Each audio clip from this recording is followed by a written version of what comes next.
The former central bank governor warns the Barbados dollar faces devaluation as he recommends sending home 1,500 public servants each year for the next 3 years. That's our top story in our Barbados Today Evening News Update for Tuesday, November the 28th. I'm Emmanuel Joseph. Thanks for joining us. Scrap the controversial National Social Responsibility Levy, take Barbados to the International Monetary Fund, and send home more than 1,000 public servants every year for the next 3 years.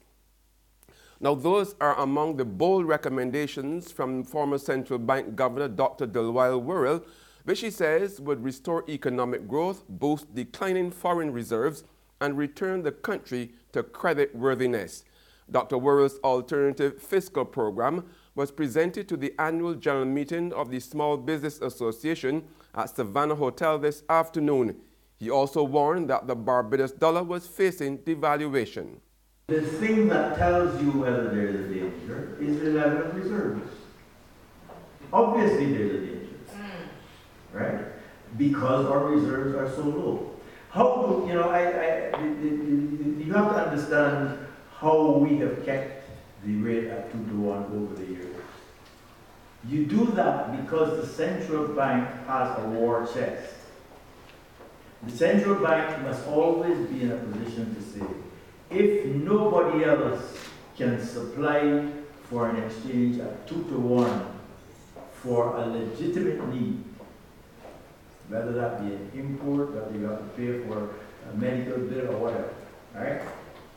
If nobody else, or dividends or whatever it is that you have to pay, if no banking system has the foreign exchange to supply you that you need for a legitimate reason at 2 to 1, the central bank says, I have a war chest. I can give you foreign exchange. That war chest is being depleted. Dr. Worrell also said that the NSRL, which increased from 2 to 10% on July the 1st, was strangling the economy and not helping to ease the pressure on the foreign reserves. You relieve the pressure on the foreign reserves by not overspending what the government, the amount that the government, bring the spending within the limits of the taxes afford.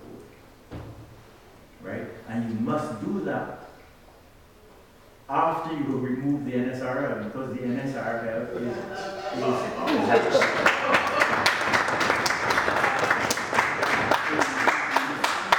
in our economy. In other news now, Barbados could soon have praedial larceny wardens operating in collaboration with the Royal Barbados Police Force. This is provided for in the Protection of Agricultural Produce and Livestock Bill 2017, tabled in Parliament this morning by Minister of Agriculture Dr. David Esbick as one of the measures being introduced to fight crop and livestock theft. A praedial larceny warden, sir, shall inspect the registration of farmers and vendors, ensure that a retailer has obtained a certificate of purchase in the respect of agricultural products. Mr. Speaker, detect the commission of an offense under this act and has the capacity, sir, to apprehend a person found committing an offense under this act who is reasonably suspected of committing an offense under this act, or who may be charged with committing an offense under this act. And the warden has the capacity to perform all the duties of a praedial larceny warden specified by the act.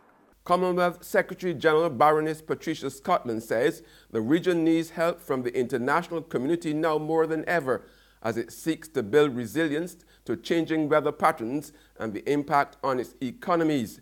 Baroness Scotland was delivering the 42nd Sir Winston Scott Memorial Lecture last night on the topic Responsiveness, Resilience and Regeneration, Building on Commonwealth Advantage for Good Governance, Prosperity and Progress.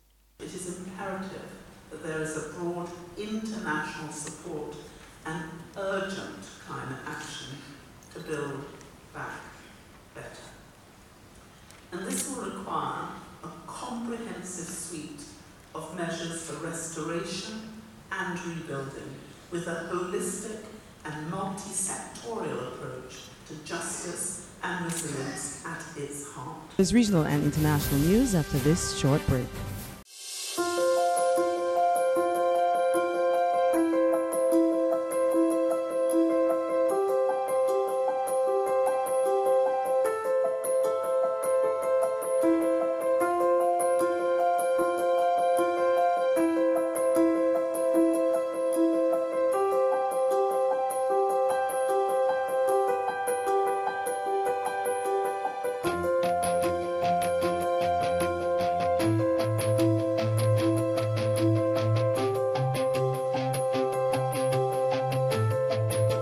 Barbados Today, news you can trust.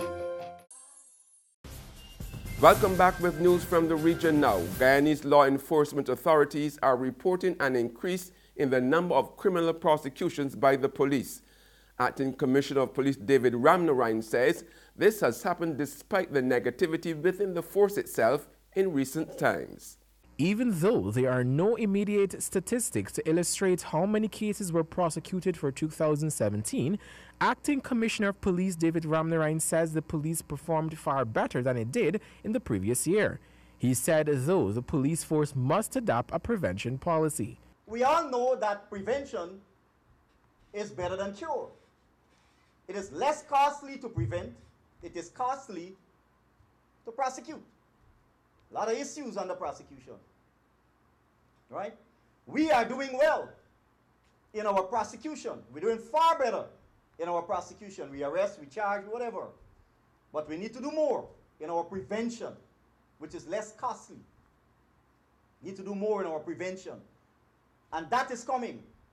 We have a lot of resources. And on the global front, President Donald Trump's push for tax cuts hit new turbulence today, with Democrats abruptly pulling out of a planned White House meeting with him after he sent a tweet attacking them, while some Senate Republicans were demanding changes to the tax bill. President Trump's drive to overhaul the tax code headed toward a new drama on Tuesday in the Senate, where a pair of Republican lawmakers demanded changes to the party's tax bill in exchange for their help in moving the measure forward. Trump was due to lobby Republicans at their weekly policy lunch on Capitol Hill, with the Senate poised for a possible vote as early as Thursday. The president has called on Republicans to deliver a tax bill to his desk before Christmas. But a Senate Budget Committee hearing on Tuesday, which GOP leaders hoped would send the bill to a full vote, has become a potential hurdle, with Republicans Ron Johnson and Bob Corker saying they may vote against the measure. Their opposition could be the first major obstacle for the tax overhaul in the Senate, where political infighting killed the party's efforts to overturn Obamacare earlier this year. Both lawmakers say they're ready to back the tax cut package if their separate concerns are satisfied. That's news, but for the very latest, visit our website at www.barbadostoday.bb. You can also subscribe to our e-paper, email updates, or like us on Facebook. We are also on Izumi Media in bus terminals, as well as screenplay at supermarkets and gas stations near you. You can also hear us on Mix 96.9 FM. I'm Emmanuel Joseph. Have a fantastic evening.